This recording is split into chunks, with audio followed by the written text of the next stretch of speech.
नमस्कार दोस्तों, तो आइए आलोका एजुकेशन चैनल पर आप सब लोगों का स्वागत है। दोस्तों, आज यूडीए एलडीए प्रारंभिक परीक्षा 2001 के भाग 3 के बारे में चर्चा करेंगे, जो कि आप परीक्षा की दृष्टि से अति महत्वपूर्ण है। तो ध्यान दीजिए, पहला क्वेश्चन आप लोगों के सामने है। कौन सा हार्मोन लड़ो या उड़ो हार्मोन कहलाता है? ध्यान रखिए दोस्तों,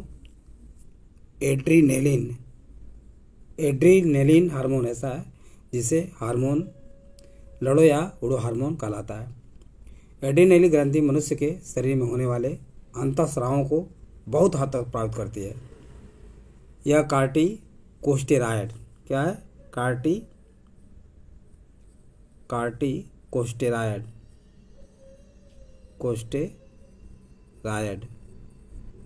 कार्टिकोस्टेरॉयड यह कार्टिकोस्टेरॉयड और एपिनेफ्रिन हार्मोन स्रावित करती है। एपिनेफ्रिन हार्मोन मांसपेशियों और यकृत में ग्लाइकोजन तथा श्वेत सार को खंडित करती है। ध्यान रखिए दोस्तों, एपिनेफ्रिन हार्मोन मांसपेशियों और यकृत में ग्लाइकोजन तथा श्वेत सार को खंडित करती है। मांसपेशियों में क्या करती है? यकृत श्वेत सार, और क्या करती है? यकृत में ग्लाइकोजन तथा श्वेत सार को खंडित करती है और यकृत में ग्लाइकोजन का निर्माण करती है। यकृत में ग्लाइकोजन का निर्माण करती है या करता है। यह यौन प्रेरणाओं को भी प्रभावित करता है, यानी यह यौन जो प्रेरणा है उसको भी प्रभावित करता है। भूख, प्यास, कष्ट आदि भावोत्तेजक स्थितियों में बहुत अधिक सक्रिय होने के कारण इसे लड़ो या उड़ो हार्मोन भी कहा जाता है। नेक्स्ट, कौन जैविक उर्वरक में प्रयोग किए जाते हैं? तो एजोला, नील हरिसेवाल तथा अल्फा ये सभी जो है जैविक उर्वरक के रूप में या जैव उर्वरक के रूप में प्रयोग किए जाते हैं। नेक्स्ट क्वेश्चन दोस्तों ध्यान से सुनिए। सूची फर्स्ट को सूची सेकंड से सम्मिलित कीजिए तथा सूची नीचे दिए गए कोटों से सही उत्तर चुनिए। सूची फर्स्ट रेडियो समस्थानिक है और सूची सेकंड में निदानात्मक उपयोग हैं। आर्सेनिक 74, थायराइड ग्रंथि की सक्रियता, कोबाल्ट 60, रक्त व्यतिक्रम, आयोडीन 131, ट्यूमर, सोडियम 24, कैंसर। इनमें मिलान करना है दोस्तों। तो ध्यान रखिए, आर्सेनिक जो है, आर्सेनिक 74 का प्रयोग किया जाता है ट्यूमर के इलाज में आर्सेनिक 74 का प्रयोग किया जाता है। वहीं कोबाल्ट 60 का प्रयोग जो है कैंसर के उपचार में किया जाता है। कोबाल्ट 60 का प्रयोग दोस्तों कैंसर के उपचार में। आयोडीन 131 का प्रयोग थायराइड ग्रंथि के उपचार की किया जाता है। सोडियम 24 की बात करें तो यह रक्त व्यतिक्रम के उपचार में किया जाता है। सोडियम 24 का प्रयोग जो है रक्त व्यतिक्रम के उपचार में किया जाता है। नेक्स्ट क्वेश्चन देखिए। नेक्स्ट क्वेश्चन दोस्तों, निम्नलिखित युग्मों में से कौन सा सुमेलित नहीं है?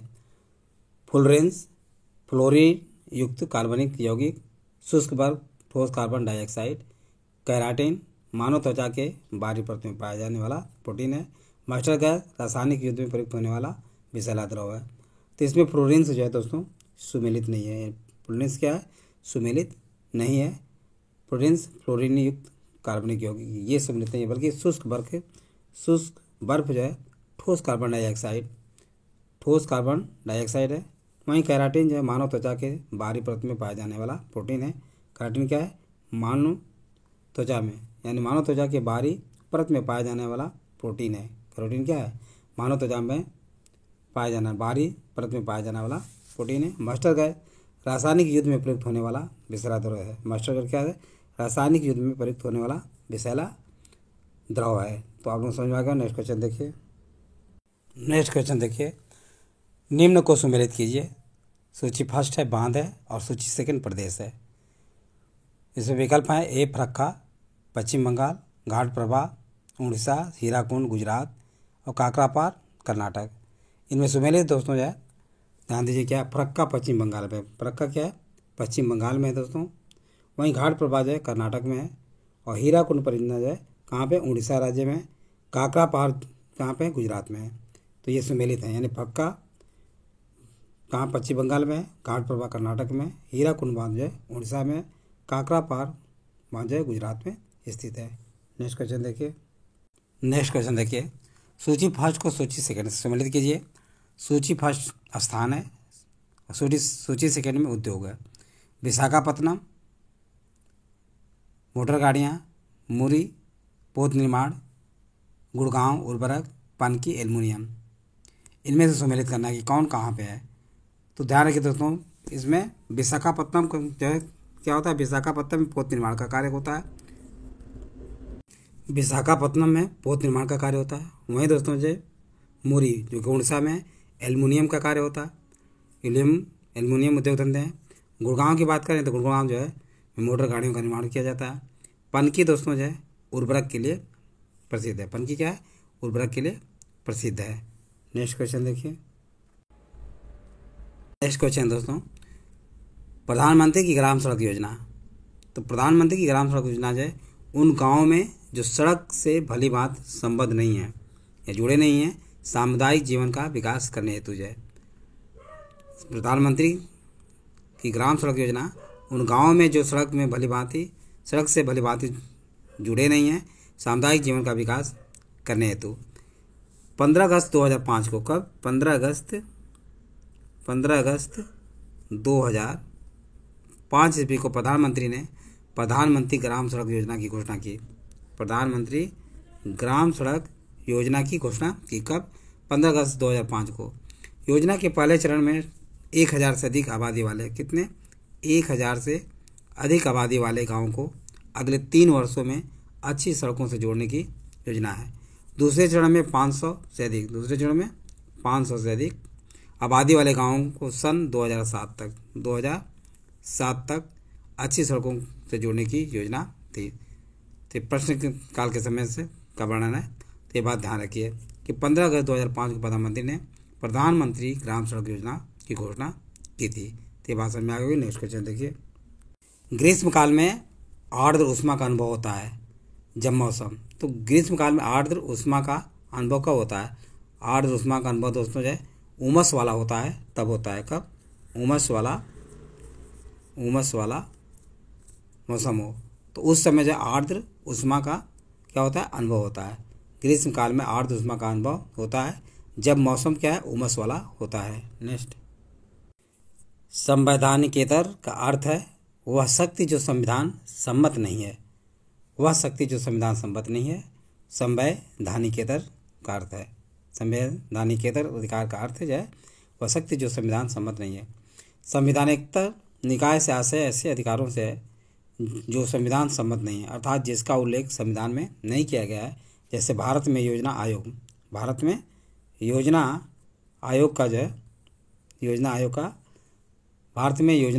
आयोग एक संविधानेतर निकाय है, जबकि वित्त आयोग एक संवैधानिक है। वित्त आयोग क्या है, एक संवैधानिक आयोग है, योजना आयोग जो है संवैधानिकेतर निकाय है, जबकि वित्त आयोग क्या है, संवैधानिक संस्था है। तो समझ आ गया। नेक्स्ट क्वेश्चन देखिए। पश्चिमी तट की तुलना में पूर्वी तट चक्रवातों द्वारा अधिक प्रभावित है। प्रश्न है, कथन यह है पश्चिमी तट की तुलना में पूर्वी तट चक्रवातों द्वारा अधिक प्रभावित है। पश्चिमी तट की तुलना में पूर्वी तट जो है चक्रवातों द्वारा अधिक प्रभावित है। वही कारण आर है, भारत का पूर्वी तट उत्तरी पूर्वी व्यापारिक हवाओं की मेखला में पड़ता है। तो ध्यान रखिए दोस्तों, ए और आर दोनों सही हैं और आर ए की सही व्याख्या है। यानी पश्चिमी तट की तुलना में पूर्वी तट चक्रवातों द्वारा अधिक प्रभावित है, ये बात सही है। दूसरी कारण भी, भारत का पूर्वी तट उत्तर पूर्वी व्यापारिक हवाओं की मेखला में पड़ता है। उत्तर पूर्वी व्यापारिक हवाओं की मेखला पड़ता है, इसलिए विकल्प जो है ए और आर दोनों सही हैं। आर ए की सही व्याख्या भी करता है। वहीं भूमंडलीय उष्णता यानी ग्लोबल वार्मिंग के परिणाम स्वरूप क्या होता है, ग्लोबल वार्मिंग के परिणाम स्वरूप जो है दोस्तों हिमनद पिघलने लगते हैं, समय से पूर्व आम में बौर आने लगता है और स्वास्थ्य पर कुप्रभाव पड़ता है। जब भी ग्लोबल वार्मिंग की कंडीशन में इसका परिणाम ये होता है कि हिमनद जितने भी बर्फीले क्षेत्र हैं पिघलने लगते हैं और समय से पूर्व आम में बौर आने लगता है तो स्वास्थ्य पर कुप्रभाव पड़ता है। नेक्स्ट क्वेश्चन देखिए दोस्तों। निम्नलिखित कार्यक्रमों में से किसे स्वर्ण जयंती ग्राम रोजगार योजना में सम्मिलित नहीं किया गया है।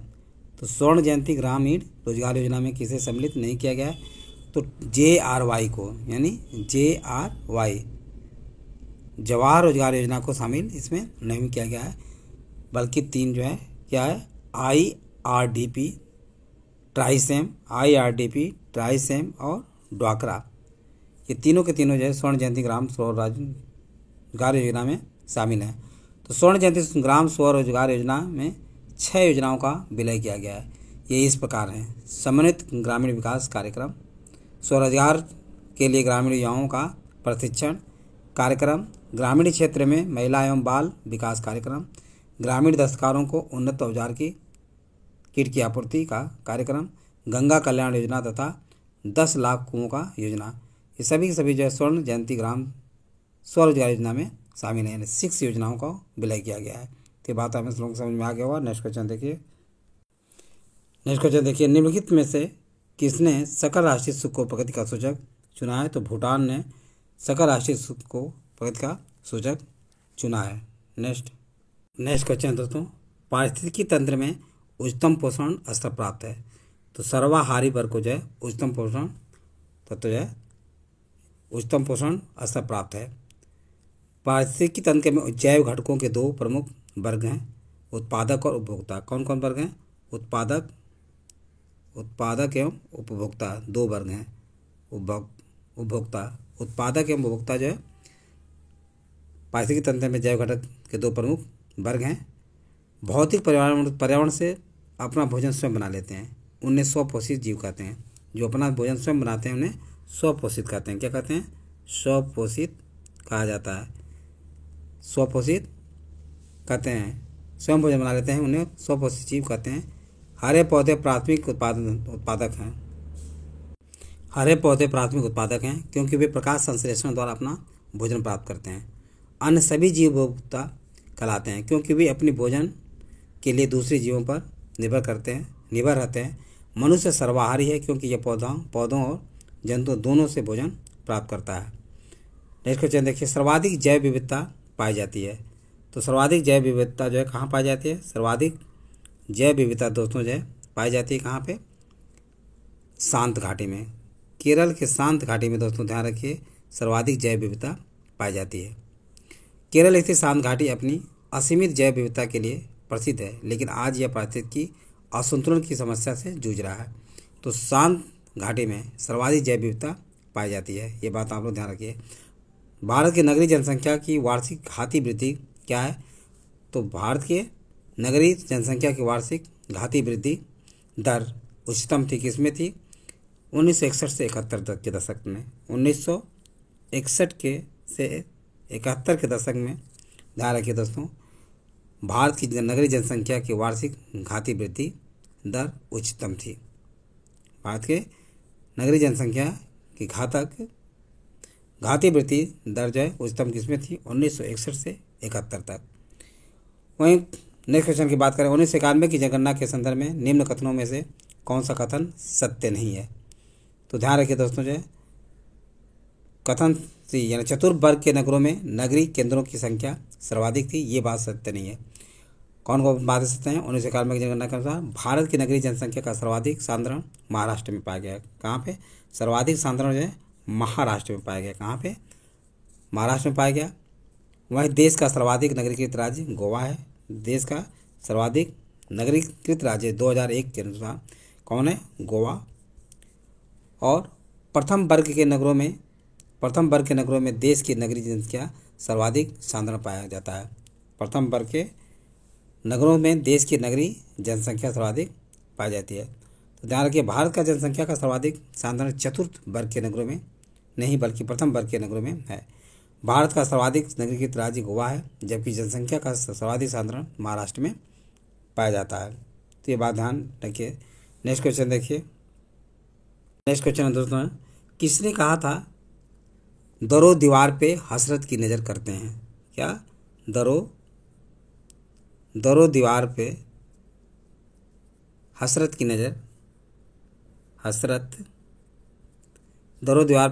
नज़र करते हैं।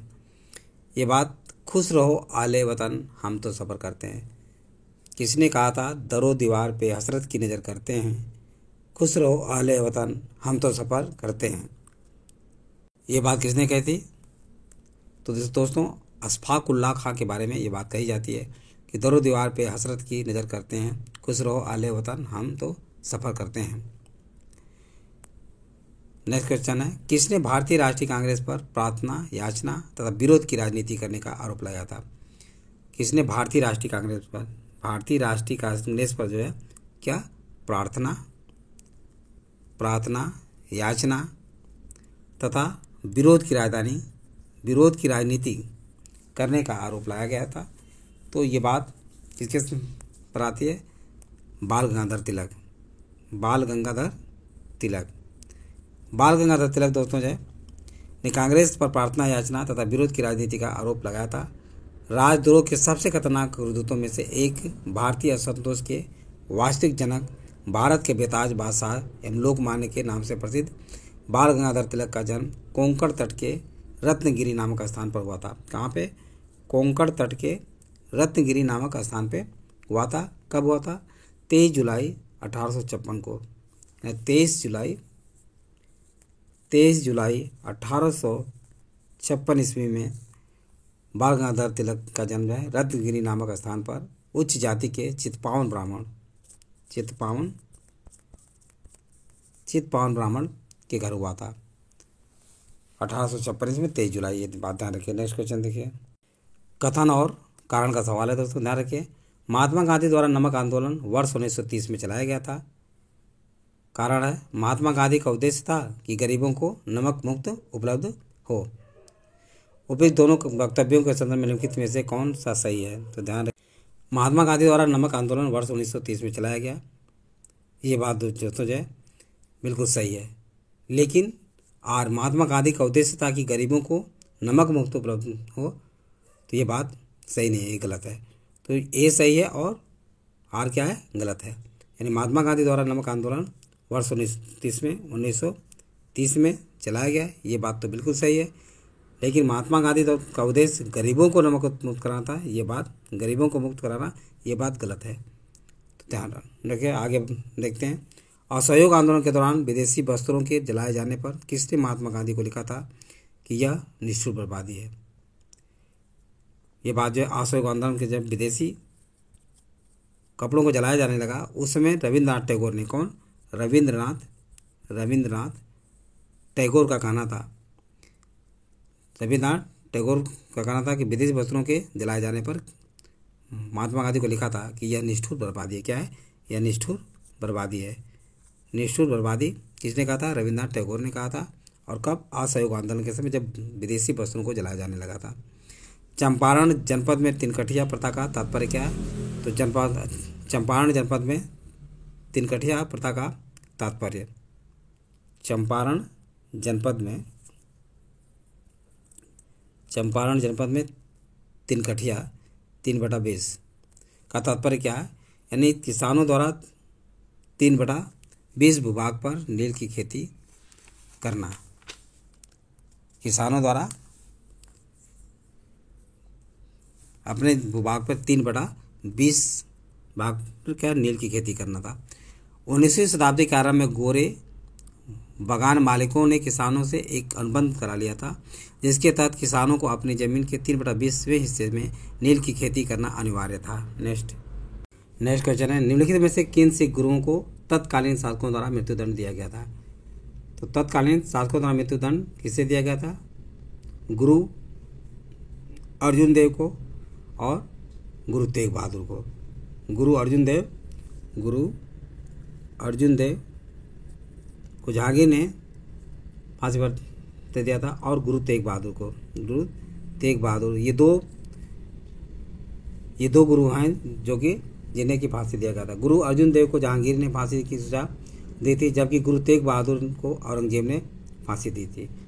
गुरु तेग बहादुर को किसने? औरंगजेब ने फांसी दी थी। तो बात समझ में आ गई। नेक्स्ट क्वेश्चन देखिए। नेक्स्ट क्वेश्चन है दोस्तों, सूफीवाद के सिलसिले में कौन संगीत के विरुद्ध था? तो सूफीवाद के सिलसिले में नक्शबंदिया संप्रदाय के लोग जो क्या थे? विरुद्ध थे। नक्शबंदिया सिलसिला संगीत के विरुद्ध था। भारत में इस पंथ की स्थापना ख्वाजा बाकी बिल्ला ने ख्वाजा बाकी बिल्लाह ने कब की थी? 17वीं शताब्दी के लगभग की थी। इसके मुख्य शिष्य शेख अहमद सरहिंदी थे।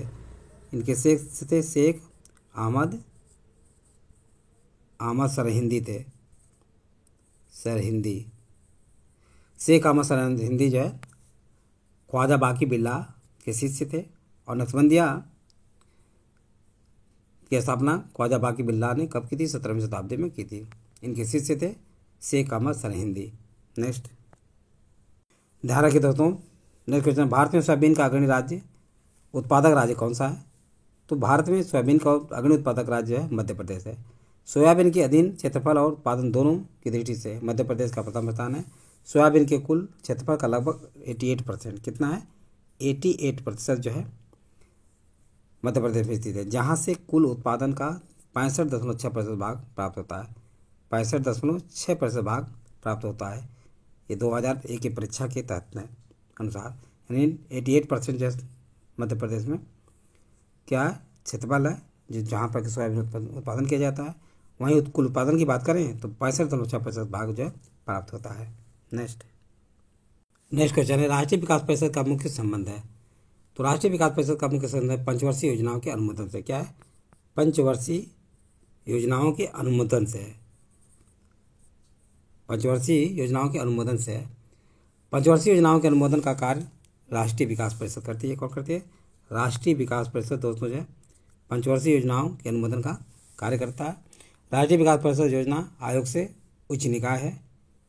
अस्तु यह नीति निर्माता निकाय है और इसकी सिफारिशें केवल सुझाव मात्र नहीं बल्कि वे नीति संबंधी निर्णयों के अतिरिक्त अन्य कुछ भी नहीं माना जा सकता है।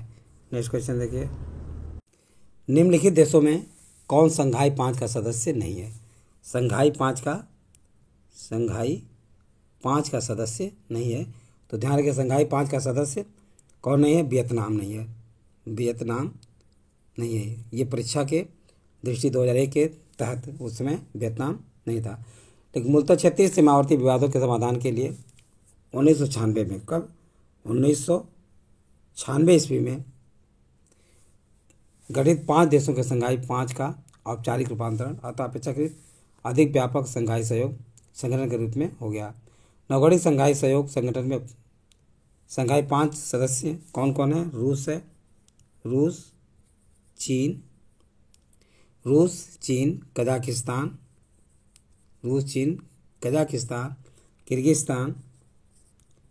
किर्गिस्तान व तजाकिस्तान। कौन कौन है? रूस, चीन, कजाकिस्तान, किर्गिस्तान व तजाकिस्तान के अतिरिक्त छठे राज्य उज्बेकिस्तान को भी संस्थापक सदस्य के रूप में शामिल किया गया है।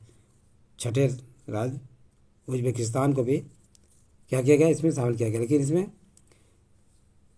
इसमें कौन सा? वियतनाम जो है संघाई 5 का सदस्य नहीं है। तो फिर से ध्यान रखिए, 1996 ईस्वी में 5 देशों द्वारा संघाई 5 का गठन किया गया था, जिसमें कि रूस, चीन, कजाकिस्तान, किर्गिस्तान तथा तजाकिस्तान ये 5 सदस्य हैं। उसके साथ छठा राज्य देश हुआ उज्बेकिस्तान को इसमें शामिल किया गया। नेक्स्ट, तो ध्यान दीजिए दोस्तों, नेक्स्ट क्वेश्चन है, शुद्ध अद्वैतवाद का प्रतिपादन क्या था? शुद्ध अद्वैतवाद का प्रतिपादन दोस्तों जो वल्लभाचार्य ने किया था। किसने? वल्लभाचार्य ने। तो विशिष्टता द्वैतवाद जो रामानुजाचार्य ने इसकी स्थापना की थी। द्वैतवाद की स्थापना आनंद तीर्थ ने की थी। शुद्धाद्वैतवाद की स्थापना किसने की थी? वल्लभाचार्य ने। द्वैतवाद की स्थापना निम्बार्काचार्य ने की थी। ये बातें हम लोग समझ में आ गया होगा। विशिष्टता द्वैतवाद रामानुजाचार्य, द्वैतवाद का आनंद तीर्थ ने, शुद्धाद्वैतवाद वल्लभाचार्य यार इन्हें शुद्ध अद्वैतवाद भी के नाम से भी मतलब शुद्ध अद्वैतवाद का भी प्रतिपादन करने का श्रेय वल्लभाचार्य को भी माना जाता है। द्वैताद्वैत निम्बार्काचार्य को माना जाता है। निम्न में से कौन धौलाधर श्रेणी की प्रमुख जनजाति है? तो धौलाधर श्रेणी की प्रमुख जनजाति कौन सी है? धौलाधर श्रेणी की प्रमुख जनजाति कौन सी है? गद्दी है। कौन सी है? गद्दी है। गद्दी धौलाधर श्रेणी की प्रमुख जनजाति है। नेक्स्ट, ध्यान रखिए दोस्तों, नेक्स्ट क्वेश्चन है, सामान्य रूप से भारत में प्रति 5 वर्ष बाद वित्त आयोग की नियुक्ति की जाती है। प्रति 5 वर्ष बाद जो है वित्त आयोग की नियुक्ति क्यों की जाती है? केंद्रीय अनुदान और संघ के राजस्व में राज्यों का अंश निर्धारित करने के लिए। केंद्रीय अनुदान यानी केंद्र एवं राज्य के मध्य राजस्व, केंद्र और राज्य का मध्य क्या है? राजस्व के अंश का निर्धारित करने के लिए, यानी केंद्रीय अनुदान और संघ के राज्यों में राज्यों का अंश निर्धारित करने के लिए। केंद्र से राज्यों को वित्तीय हस्तांतरण तथा दिशा निर्देश सुझाने हेतु वित्त आयोग का गठन किया गया था। तो वित्त आयोग का गठन कब किया गया था? वित्त आयोग का गठन जो है अनुच्छेद 280 के तहत किया गया था। अनुच्छेद 280 के तहत जो है वित्त आयोग का गठन किया गया था। इसकी यह व्यवस्था है कि राष्ट्रपति द्वारा प्रत्येक 5 वर्ष के पश्चात या आवश्यकता पड़ने पर उससे पूर्व एक वित्त आयोग का गठन किया जाएगा, जिसमें अध्यक्ष के अतिरिक्त 4 अन्य सदस्य होंगे। अध्यक्ष के अतिरिक्त क्या होंगे? अध्यक्ष के अतिरिक्त दोस्तों ध्यान रखिए 4 अन्य सदस्य होंगे। 4 अन्य सदस्य होंगे और इसकी नियुक्ति राष्ट्रपति के द्वारा किया जाता है, ये बात ध्यान रखिए। नेक्स्ट क्वेश्चन है, निम्नलिखित देशों में से कौन ओपेक का सदस्य नहीं है? तो ओपेक का सदस्य दोस्तों जो है चीन नहीं है। कौन कौन देश में ओपेक के सदस्य हैं?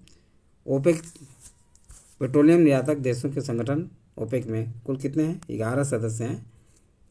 Algeria, Indonesia, Iran, Kuwait, Libya, Nigeria, Qatar, Saudi Arab, संयुक्त अरब अमीरात तथा वेनेजुएला। इसका मुख्यालय कहाँ पे है?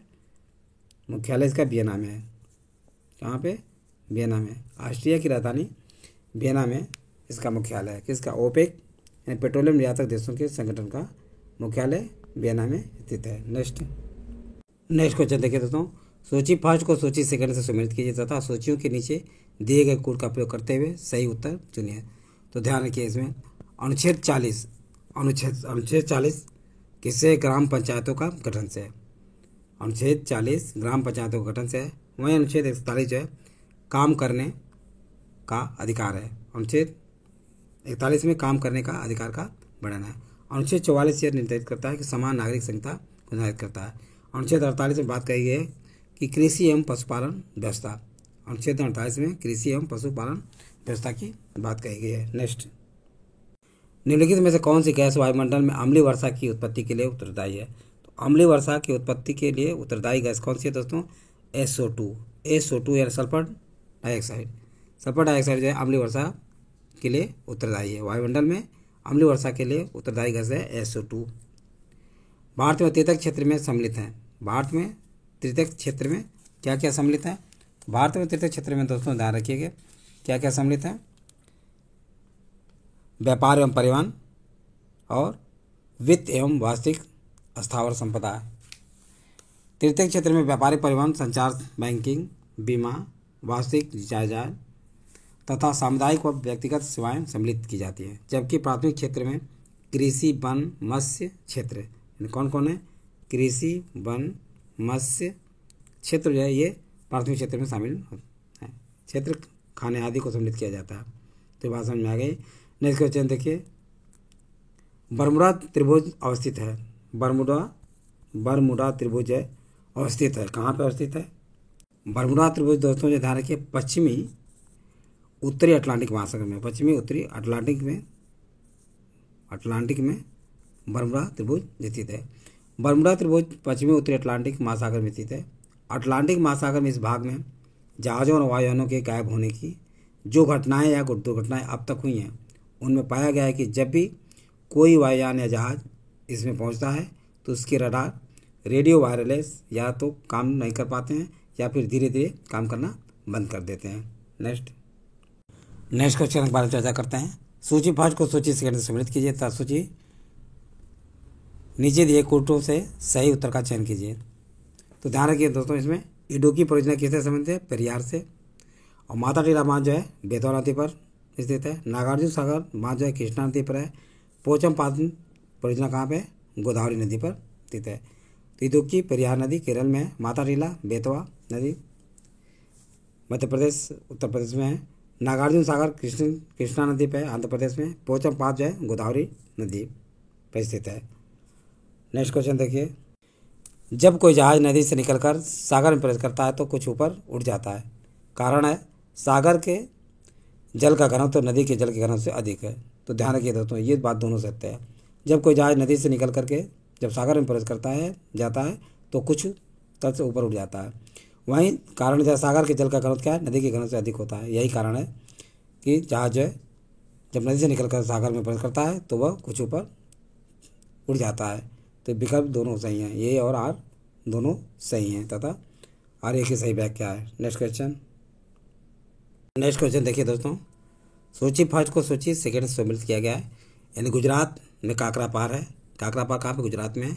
कर्नाटक कहेगा, और राजस्थान रावतभाटा, उत्तर प्रदेश नवरा प्राण केंद्र स्थित है। चंद्रमा के धरातल पर दो व्यक्ति एक दूसरे की बात नहीं सुन सकते हैं। ऐसा इसलिए कि वहाँ पर वायुमंडल नहीं है। चंद्रमा पर वायुमंडल न होने के कारण जो है ऐसी स्थिति पैदा होती है कि चंद्रमा के धरातल पर दो व्यक्ति एक दूसरे की बात नहीं सुन सकते हैं। नेक्स्ट देखिए, अध्यात्म ज्ञान के विषय में नचिकेता और यम, कौन कौन, नचिकेता तथा एम, यानी नचिकेता और एम का संवाद किस उपनिषद में होता है, तो कठोपनिषद में। किसमें, कठोपनिषद में ये बात जो है चर्चा होती है। नचिकेता और यम के विषय में चर्चा के बाद कठोपनिषद में मिलता है। वही बात करते हैं नेक्स्ट क्वेश्चन। ईसा की प्रारंभिक शताब्दी में भारत तथा रोम के बीच तेज व्यापारिक संबंधों की सूचना किस पूरा स्थल की खुदाइयों से प्राप्त होता है, तो अरिकामेडू से। कहाँ से, अरिकामेडू से प्राप्त होता है। अरिकामेडू से प्राप्त होता है। अरिकामेडू पांडिचेरी से 3 किलोमीटर दूर कोरोमंडल तट पर स्थित एक प्रसिद्ध एवं प्राचीन बंदरगाह था, जिसमें चीन, मलाया और रोम से घनिष्ठ व्यापारिक संबंध थे। उत्खनन से प्राप्त सिक्कों के आधार पर यह नगर का समय प्रथम शताब्दी ईसा पूर्व से 2वीं शताब्दी तक माना जाता है। महाभारत के फारसी अनुवाद का शीर्षक कौन है, महाभारत के फारसी अनुवाद का शीर्षक कौन है, तो ध्यान रखिए दोस्तों, रज्मनामा है। क्या है, रज्मनामा जो है महाभारत के फारसी अनुवाद का शीर्षक है। तो ये सारी बातें आप लोगों को समझ में आ गया होगा। यदि वीडियो अच्छा लगा हो तो इसे सब्सक्राइब लाइक करें तथा अपने सगे समझे दोस्तों को शेयर करना भूलें। थैंक यू दोस्त, नेक्स्ट वीडियो में मिलेंगे।